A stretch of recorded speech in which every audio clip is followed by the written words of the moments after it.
Aqui temos outro tipo de peça não motorizada, é uma infantaria montanhista.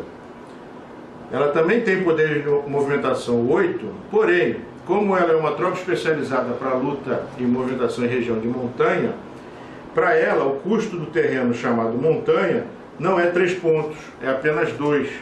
Então, repetindo o exemplo anterior para uma tropa de infantaria comum, pagaria 1 ponto para chegar aqui, outro ponto para chegar a esse hexágono, mais 1 ponto para atravessar o rio, temos 3 pontos, e aí chegamos no hexágono de montanha, que vale apenas 2 pontos, 5, ele pode chegar até aqui, nesse outro hexágono de montanha, 7 pontos. Um detalhe interessante é que nenhum wargamer, nenhum jogo, nenhuma partida, nenhum tipo de simulação, nenhum tipo de peça é obrigado a gastar todos os pontos que teria direito. Isso é livre-arbítrio do jogador. Se ele preferir manter a peça dele parada, ele pode. O que ele não pode fazer nunca é exceder a capacidade de movimentação da peça dele. Agora a gente vai ver as unidades motorizadas.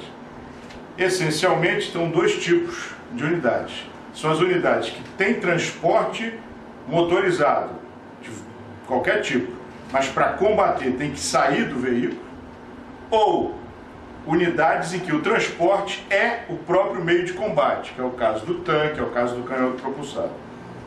No caso aqui, temos a infantaria motorizada. Ela pode ter meia lagarta, pode ter caminhão, isso vai lhe permitir uma movimentação maior, mas ela não combate sobre o transporte. Ou seja, ela pode usar tanto o meio motorizado como a marcha. Então isso permite que uma unidade motorizada ela possa atravessar praticamente qualquer tipo de terreno, como uma infantaria não motorizada, com a vantagem de poder andar mais por ser motorizada. Então, no caso, a gente vê aqui que as unidades motorizadas têm uma tabela diferenciada. Para a estrada, que é o exemplo aqui, a unidade motorizada gasta apenas meio ponto. Então, a unidade não motorizada para andar até aqui gastou 2 pontos.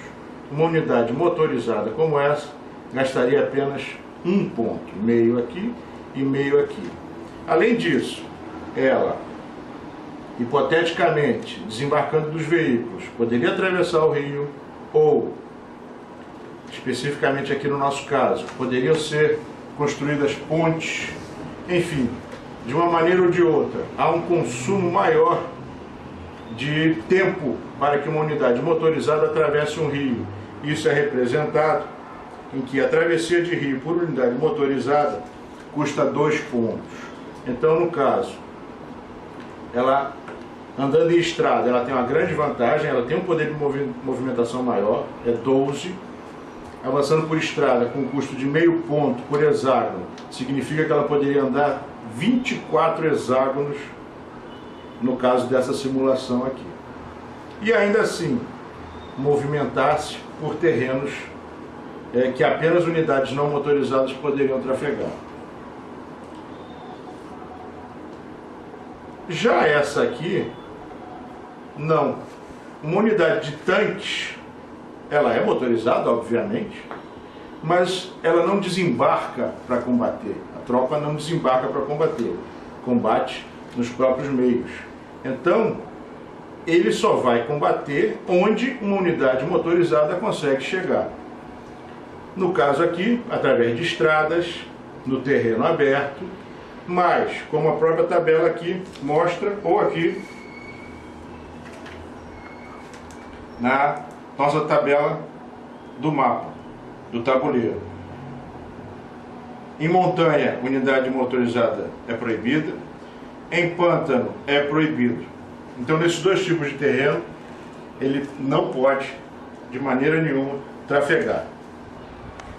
Algumas regrinhas são universais quando se trata de movimentação de unidades. A primeira dela é que cada unidade se move individualmente.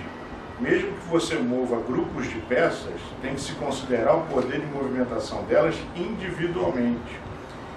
Pontos de movimentação que não são usados num turno não podem ser estocados para outros turnos, nem transferidos para outras peças. Essas são regras universais. Outra coisa também que é universal é que existe uma limitação de peças que podem ocupar o mesmo hexágono. Isso vai variar de cenário para cenário, de simulação para simulação. Especificamente essa aqui, Monte Castelo, linha gótica, os aliados podem concentrar 4 unidades no mesmo hexágono. O que significa isso? Que naquela região geográfica, naquela área, não tem como manter a efetividade de um estoque maior do que 4 peças. Resumidamente seria isso. Mais do que isso, seria uma superlotação dentro do hexágono, o que traria problemas de logística, de segurança, além de ser um excelente alvo para o inimigo. Mas, em linhas gerais, todo wargame tem uma limitação de peças por hexágono.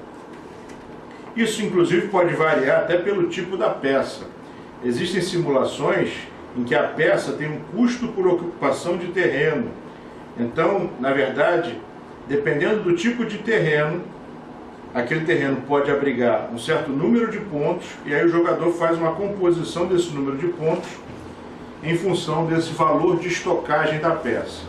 Não é o nosso caso aqui nessa simulação, mas existem simulações assim.